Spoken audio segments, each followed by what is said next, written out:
Boa noite, irmãos e irmãs, a graça e a paz do Senhor Jesus. Como é que vocês estão? Espero que estejam todos bem.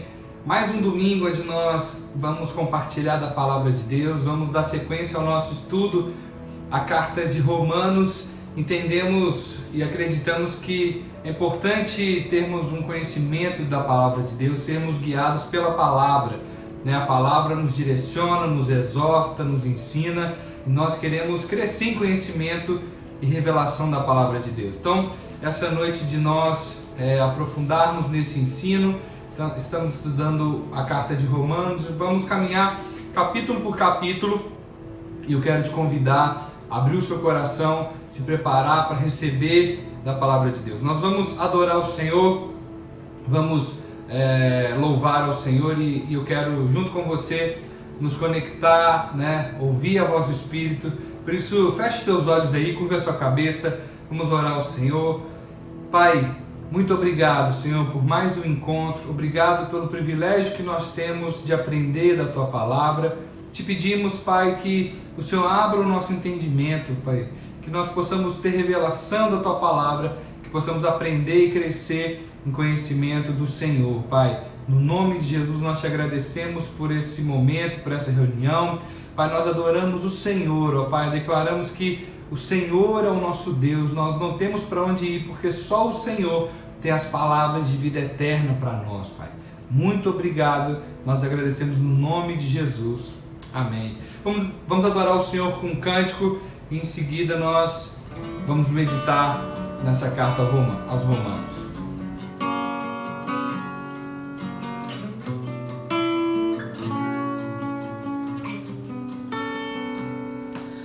Ele abriu mão de sua glória, sangrou no madeiro por mim, me conectou, salvou, curou.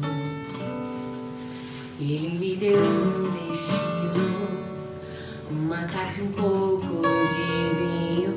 Ele me deu um som, cajado e pão. Pôs um anel em meu dedo, me tirou o medo. Novas sandálias pra suportar o pedir. Pôs um anel em meu dedo e me tirou o medo. Novas sandálias e disse: vai.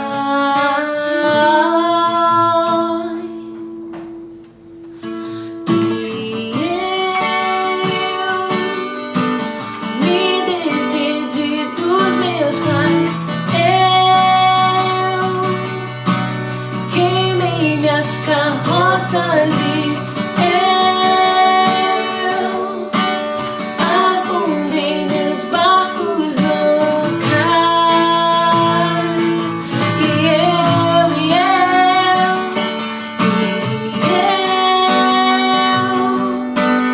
me despedi dos meus pais.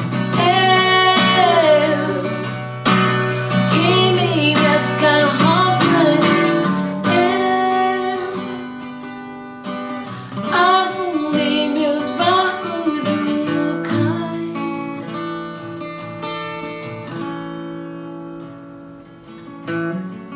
Pra onde eu irei, se eu não tenho pra onde voltar? Só tem você, Deus, palavra de vida eterna. Pra onde eu irei, se eu não tenho pra onde voltar? Só tem você, Deus, palavra de vida eterna. Pra onde eu irei, se não tenho pra onde voltar? Só tem você, Deus, palavra de vida eterna. Pra onde eu irei, se eu não tenho pra onde voltar? Só tem você, Deus, palavra de vida eterna. Sou totalmente teu. Fui encontrado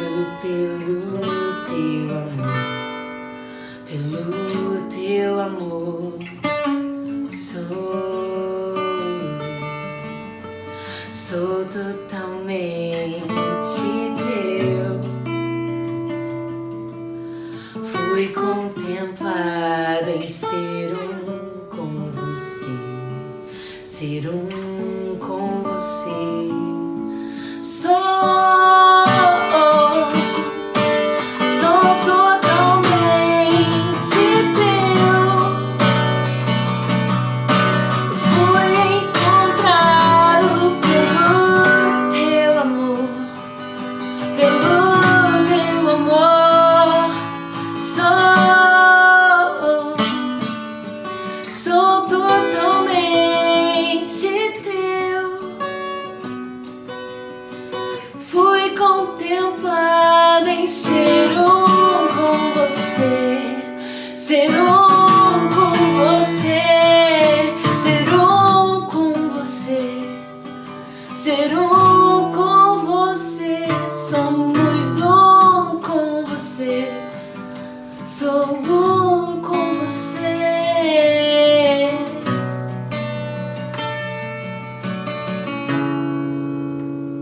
Glória a Deus, aleluia, exaltado seja o nome do nosso Deus. Deus, Ele é tão bom, irmãos, que Ele nos dá muito mais do que nós merecemos. E você que tem sido abençoado e abençoada pelo Senhor, você que é filho e filha de Deus, você deve ser fiel ao Senhor também nos seus dízimos, nas suas ofertas. E nós vamos postar aqui para você a nossa agência e conta da igreja. Você que quer transferir o seu dízimo, você que quer transferir a sua oferta, fique à vontade, seja livre. Isso deve ser feito com amor, com prazer, com gratidão ao Senhor. O seu dízimo significa isso, que você reconhece que o seu trabalho foi Deus que te deu, a saúde que você tem é Deus que tem te dado, o fôlego de vida vem de Deus. Então o seu dízimo é você devolver ao Senhor parte de tudo que Ele tem te dado. Ele deixa você ficar com os 90% e, em nome de Jesus, que você tenha sabedoria para administrar e que você seja fiel para que possa colher frutos dessa promessa do Senhor. E você que também envia a sua oferta para a igreja, sabe que a sua oferta ela é como uma semente. A semente ela nunca produz a mesma quantidade que ela é plantada. Se você plantar uma semente, você não vai colher uma semente, você colhe aquela semente multiplicada várias vezes. Então saiba que a sua semente ela vai ser multiplicada pelo Senhor. A sua semente mostra a sua generosidade, a sua gratidão. Então quero que você transfira, em sinal da sua gratidão ao Senhor por tudo que Ele tem feito. E eu sou grato a Deus pela fidelidade dos irmãos. Temos vários sonhos, objetivos, e aos pouquinhos Deus tem nos dado graça para realizar esses sonhos. Então faça o seu dízimo, transfira o seu dízimo, a sua oferta. Lembrando que culto presencial acontece todo domingo às 10h30. Você pode estar conosco na Rua Lara Vilela 172, ao lado do Clube Português. E se você estiver no culto presencial, também pode entregar lá o seu dízimo e a sua oferta. Deus te abençoe, que Deus abençoe o seu trabalho, a sua empresa, o seu negócio. Aqueles que estão desempregados, eu profetizo portas abertas sobre a sua vida. Em nome de Jesus, se você crê, diga amém. Vamos lá. Estamos estudando a carta de Romanos. Eu quero te pedir, abra a sua Bíblia, nós vamos meditar capítulo por capítulo, versículo. Vamos iniciar a partir do versículo 1 de Romanos 1. E essa palavra, irmãos, o livro de Romanos é considerado o quinto evangelho, Por que o quinto evangelho? Você sabe que são 4 evangelhos: Mateus, Marcos, Lucas e João. E Romanos, ela é considerado o quinto evangelho porque fala da ressurreição de Cristo. A ênfase nos 4 evangelhos é na encarnação de Cristo, Jesus se tornando homem, encarnando ali em Maria. E o livro de Romanos vai falar sobre a ressurreição de Jesus, Jesus agora dentro de nós. Isso é tão importante porque às vezes nos sentimos tão distantes, às vezes não nos sentimos merecedores, parece que Deus está longe, mas o livro de Romanos nos ensina, nos mostra que Deus Ele está perto, Deus Ele está dentro. A maior bênção que você recebeu não foi o perdão dos seus pecados, mas a maior bênção que nós recebemos é nós nos tornarmos a habitação do próprio Deus. Pensa nisso. No Antigo Testamento era o privilégio de pouquíssimas pessoas. O Espírito ele vinha e operava sobre os reis, sobre os sacerdotes, sobre os profetas, fazia o que tinha que fazer e depois ele se retirava. Era algo assim, Sansão, a força dele ela vinha do Espírito Santo, né, encher Sansão daquela força, depois ele se retirava. Então, nós hoje temos o privilégio de Deus habitar em nós, de termos o Espírito Santo habitando em nós. E o Evangelho de Deus, que se fez gente e veio habitar entre nós. Quando Cristo ele ressuscitou, ele não deixou de ser homem, mas através da encarnação, a divindade, ela entra na humanidade. E é isso que nós vamos aprender. Abra sua Bíblia aí, Romanos capítulo 1. Vamos iniciar a leitura. Acompanha comigo aí, vou ler até o versículo 7. Paulo, servo de Jesus Cristo, chamado para ser apóstolo, separado para o Evangelho de Deus, o qual foi por Deus outrora prometido por intermédio dos seus profetas nas sagradas Escrituras, com respeito ao seu filho, o qual, segundo a carne, veio da descendência de Davi, e foi designado Filho de Deus, com poder, segundo o Espírito de santidade, pela ressurreição dos mortos. Versículo 5.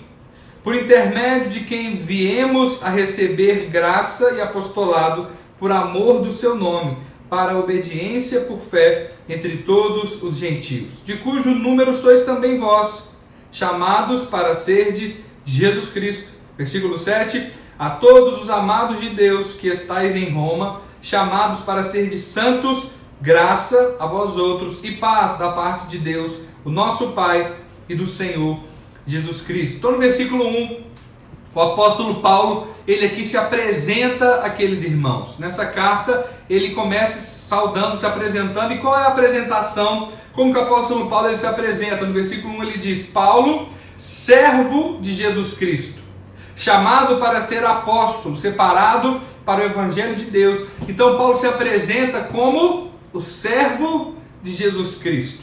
Quando ele se apresenta como servo, e essa palavra servo também significa escravo, o que ele está dizendo ali naquela saudação? Olha, eu fui comprado, eu tenho um dono, eu não pertenço mais, né, a qualquer pessoa, eu tenho um dono, eu sou escravo. E escravo de quem? Escravo de Jesus Cristo. Esse evangelho de Deus, ele é para quem crê que foi comprado pelo sangue de Jesus. O evangelho ele é para nós que cremos que Jesus pagou o preço da nossa dívida, né? A nossa dívida de pecados, ela foi paga por um preço maior do que a nossa dívida.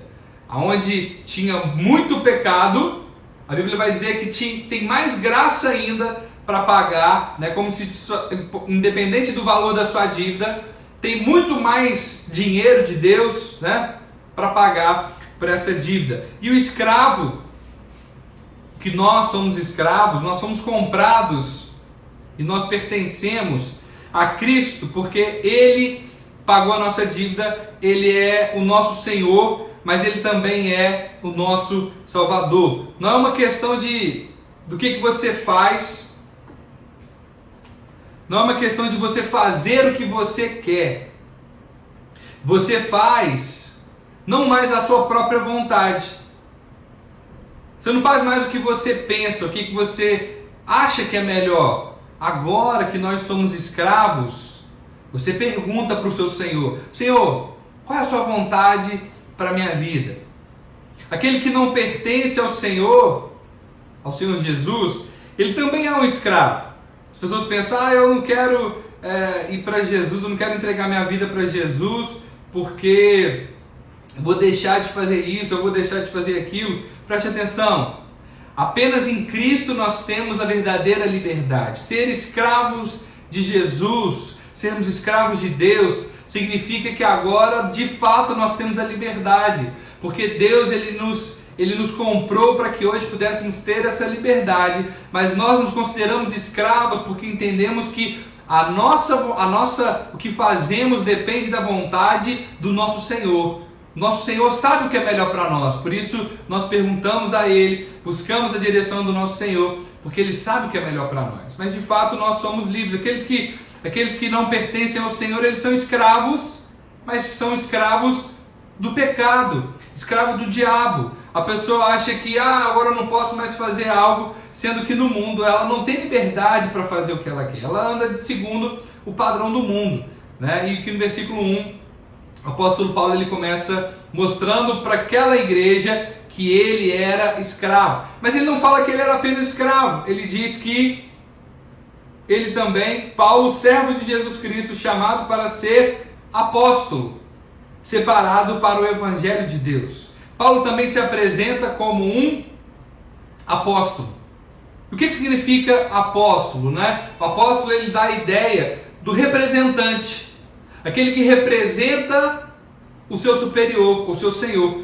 Hoje nós entendemos apóstolo como um título eclesiástico, né? Nós conhecemos igrejas, denominações que têm um apóstolo, que é a autoridade, é o responsável por essa igreja, mas naquela época, apóstolo, ele tinha muito mais uma função diplomática. Como assim? Naquela época de Paulo, o imperador era César, e o imperador ele não ia a todos os lugares, ele não ia a qualquer cidade, até porque era perigoso. Então, onde o imperador ele não ia, ele enviava um apóstolo para cuidar dos seus interesses. Então, Paulo ele se apresenta como um apóstolo de Cristo. Ele era como se o próprio Cristo estivesse ali falando. Então Paulo ele tinha autoridade para falar as palavras de Cristo. Eu sei que você sabe que os apóstolos, os discípulos de Jesus que andaram com Jesus, Pedro, Tiago, né, João, eles são chamados de apóstolos do Cordeiro. Por quê? Porque eles viram Jesus, eles andaram com Jesus. E hoje existem apóstolos? Sim. Eu acredito que existam apóstolos, que são chamados apóstolos do Espírito Santo. Tem homens que são levantados hoje como apóstolos, despertados pelo Espírito Santo com um chamado, com um propósito, né? Para quê? Para anunciar esse evangelho. Esses apóstolos de hoje, eles não têm a mesma autoridade que os apóstolos do Cordeiro. Por quê? Porque os apóstolos do Cordeiro foram usados pelo Espírito para escrever o Novo Testamento, para deixar para nós essa orientação. Então, os apóstolos de hoje, os apóstolos do Espírito Santo, eles não possuem a autoridade para escrever algo novo, para dizer algo novo da parte de Deus. O que eles devem fazer? Eles devem pregar e ensinar o que os apóstolos do Cordeiro ensinavam. Então, o apóstolo, ele tem essa função, né, de expandir o reino, de levar o reino, e é isso que os apóstolos de hoje também devem fazer. No versículo 2, o apóstolo Paulo ele continua a narrativa e ele diz o seguinte: o qual foi por Deus outrora prometido por intermédio dos seus profetas nas Sagradas Escrituras. Espera aí, o que foi prometido por intermédio dos profetas na Sagrada Escritura? O que o apóstolo Paulo está falando? É o finalzinho do versículo 1. Né, que ele foi separado para o Evangelho de Deus. Que Evangelho de Deus é esse? É o Evangelho que foi prometido pelos profetas do Antigo Testamento. Então, o que o apóstolo Paulo está ensinando para nós? Olha, o que eu vou dizer, né, o que o apóstolo Paulo já está ali frisando na sua fala, é o que eu vou ensinar, o que eu vou dizer, o que eu vou compartilhar com vocês, não é fruto da minha imaginação. Não é fruto da minha mente criativa, algo que eu bolei, que eu pensei, que eu estou especulando, que eu acho que é certo. Não é fruto de uma religião que eu faço parte, mas o Evangelho de Deus que foi prometido nos profetas do Antigo Testamento. É isso que eu estou anunciando, é isso que eu estou falando. Ou seja, a palavra do apóstolo Paulo é algo que vem reforçar o que Deus já havia prometido. É isso que nós devemos fazer hoje. É isso que os apóstolos de hoje devem fazer. Né, reforçar, ensinar o que já foi enviado por Deus para nós. O Evangelho de Deus, ele foi prometido pelos profetas do Antigo Testamento. Cristo, ele já foi anunciado pelos profetas do Antigo Testamento. Toda a Bíblia, irmãos, ela é a palavra de Deus. Amém ou não amém? Ela é a palavra de Deus. Mas no Antigo Testamento, essa palavra de Deus, ela era revelada ou a gente pode ter uma noção de como se fosse uma sombra do que haveria de vir, uma sombra do Evangelho de Deus, que é Cristo. O Antigo Testamento, ele vai apontar para Cristo. Então, o Evangelho que Paulo ele prega é o mesmo Evangelho prometido por Oséias. É o mesmo Evangelho profetizado por Daniel, por Isaías, por Zacarias, por tantos profetas.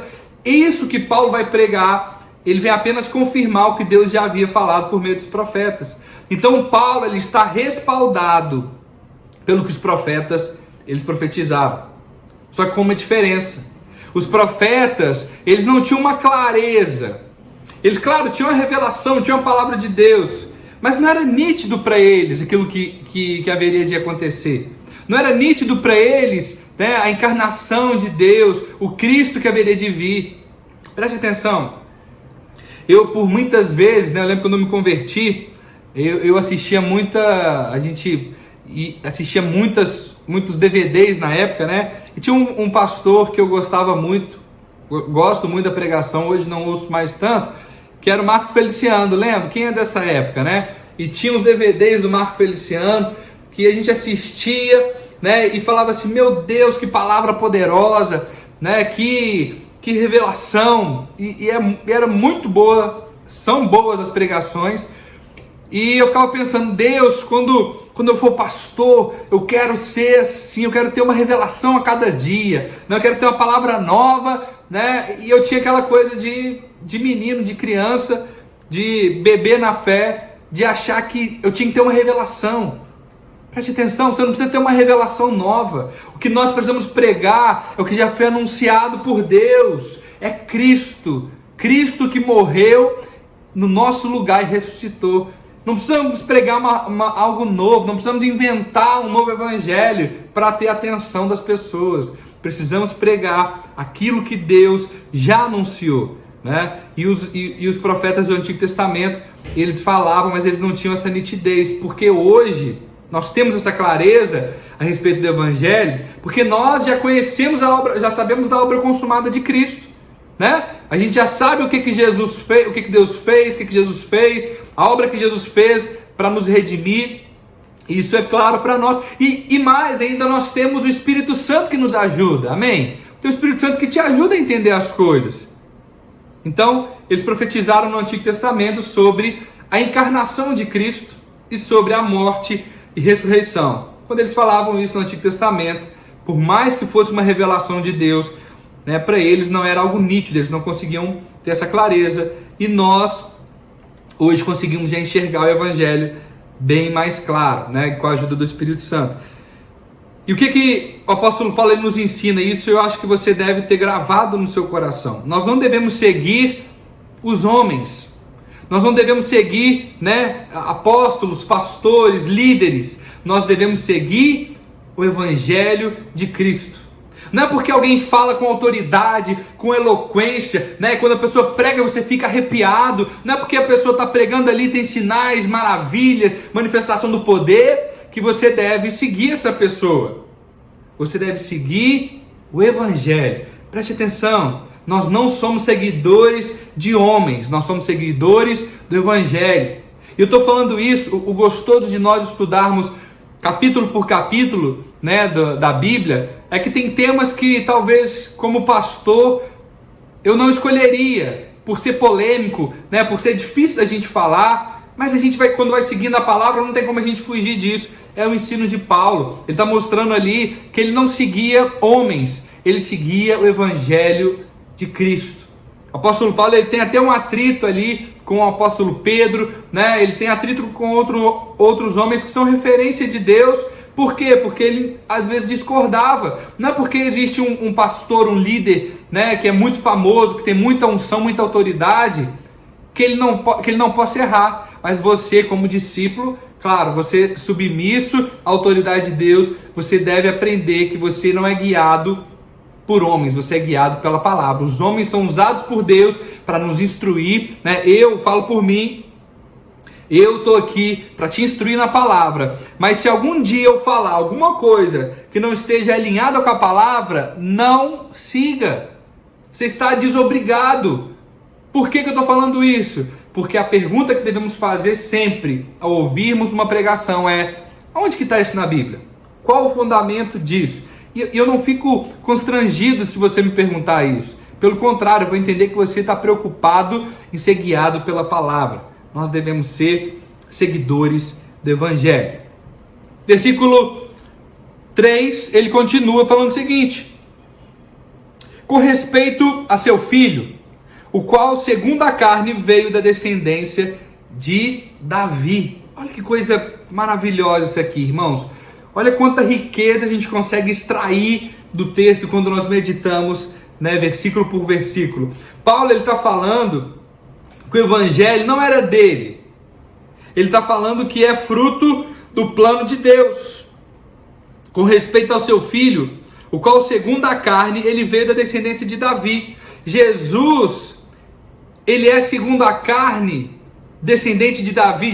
Jesus, ele vem da descendência de Davi, mas Jesus, ele é o Filho de Deus, ele é o centro do Evangelho. O centro do Evangelho é Cristo, que fala e nos fala que Cristo é plenamente Deus. Cristo é Deus, Jesus era Deus Filho. Mas também ele está dizendo para nós que Jesus é homem. Jesus, ele quando andou na terra, ele era 100% homem, mas ele também era 100% Deus. E sabe o que isso é fantástico para nós? É que Deus, ele faz uma promessa para Davi. Deus fala para Davi que o reinado dele jamais teria fim. Lembra disso? É uma promessa que Deus faz. E aí a promessa de Deus se cumpre em Jesus.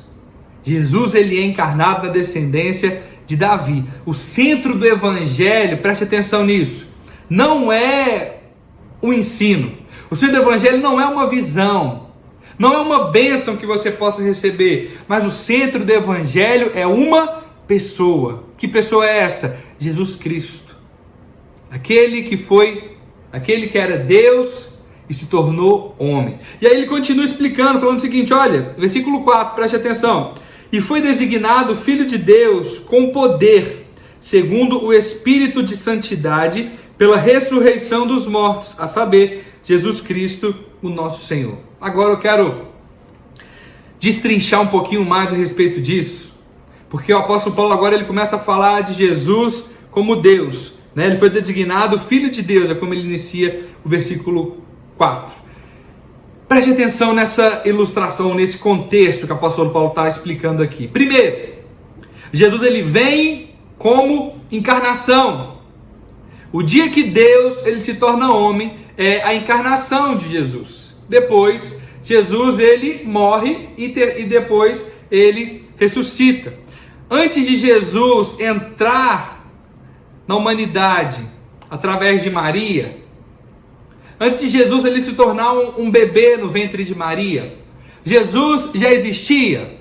Sim ou não? Sim. Jesus, ele sempre existiu. A Bíblia diz que no início ele era o verbo estava com Deus, o verbo era Deus. Jesus ele está na existência desde sempre, junto com Deus. Mas na encarnação, Jesus ele se torna filho do homem. Jesus era filho de Deus, ele se torna agora filho do homem. Por que ele faz isso? Preste atenção. Olha que revelação do Senhor. O preço do pecado, ele precisava ser pago através de sangue derramado. Eu te pergunto, a divindade tem sangue? Não, a divindade não tem sangue. A divindade não tinha carne, não tinha ossos.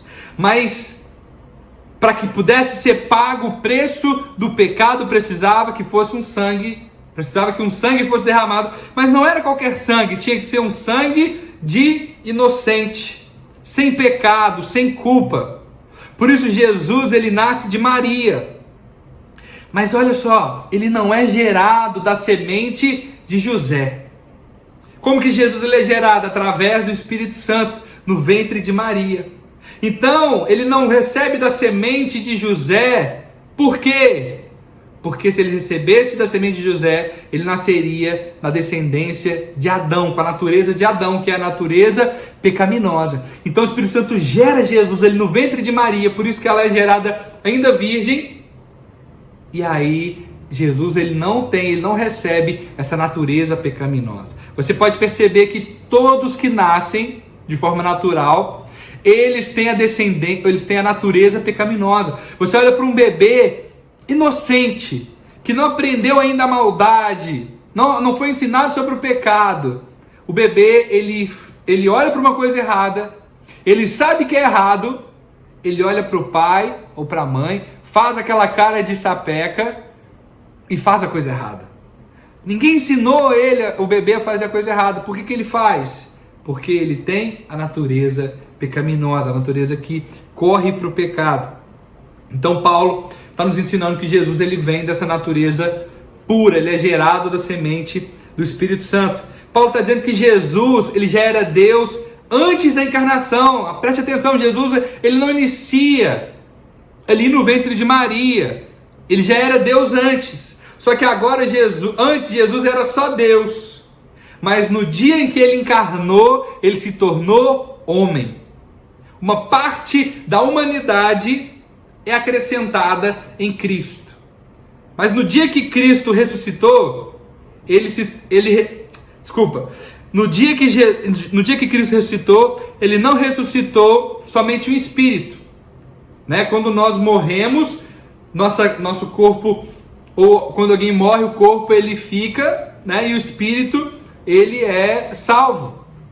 Mas quando Jesus ressuscitou, ele não ressuscita só um espírito, sem corpo, mas Jesus ressuscita com o corpo glorificado. Hoje existe uma parte da humanidade na divindade. Hoje existe uma parte da humanidade lá no céu, porque à destra de Deus tem um homem assentado. Jesus Cristo ressuscitou com o corpo glorificado para nos mostrar, para nos prometer, para nos garantir que nós também teremos um corpo glorificado. Isso, irmãos, é tremendo nós entendermos que existe um homem assentado lá à direita de Deus. Para você entender isso, né? É como uma semente. A semente, você não sabe o que ela vai frutificar, né? Aqui eu tenho uma semente na minha mão, deixa eu aproximar aqui. Olhando para essa semente, você consegue definir que fruto que é esse? O que essa semente vai produzir? Não. A semente na sua mão, você não é capaz, eu com essa semente aqui, eu não sou capaz de determinar qual é o tipo de semente. Mas o que acontece? Se eu pegar essa semente e eu plantar essa semente, eu pegar a sementinha e vou plantar essa semente, ela vai crescer, ela vai florescer, ela vai germinar, e depois que ela florescer, eu vou saber para que ela foi designada, qual é a função dela. Porque essa semente aqui, por exemplo, é uma semente de maçã, eu peguei aqui. Se ela for plantada, ela vai gerar maçã. Se eu pegar uma sementinha ali de feijão, plantar, lembra na escola quando a gente fazia isso? Brotava o quê? Abacaxi? Não, dava feijãozinhos.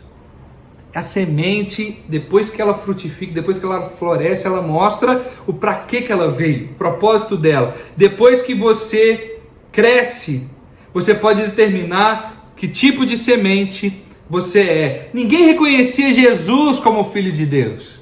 Jesus era como uma sementinha que começou a florescer ali no ventre de Maria. Ninguém reconhecia Jesus como filho de Deus vivo. Mas teve um dia que a semente, ela floresceu, ela mostrou seu propósito, ela cumpriu a que veio e ela morreu e ressuscitou, mostrando que Deus agora, ele é homem e ele também é Deus. No céu tem um Deus que é filho, mas também é homem. Ele era filho do homem, mas também é filho de Deus.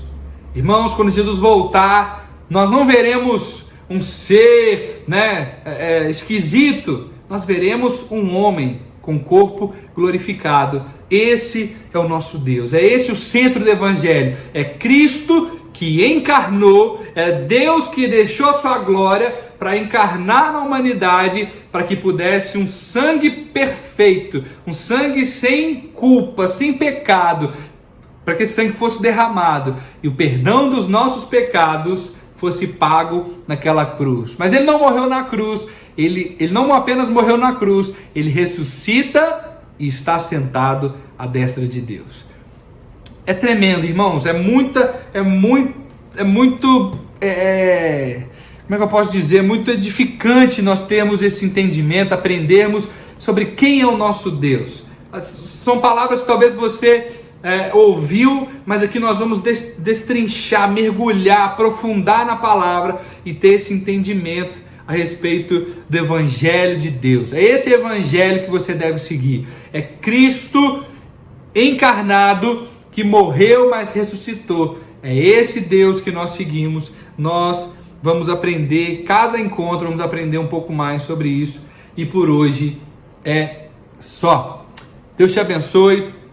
Até a próxima semana, que você tenha uma semana abençoada. Lembrando que nós temos as nossas células acontecendo durante a semana de forma online. Você pode participar das nossas células e você vai ser também muito edificado, porque nas nossas células nós vamos destrinchar, falar um pouco mais sobre Romanos. Então nós vamos crescer de qualquer jeito. Às vezes você não entendeu algo, né, aqui na ministração, você pode na célula compartilhar, perguntar, dar a sua opinião também. Lá é o local de cada um, de um edificar o outro, né, de nós crescermos como família. Então, você vê, olha quanta coisa nós aprendemos em 5 capítulos. Deus te abençoe, vá na paz, até semana que vem.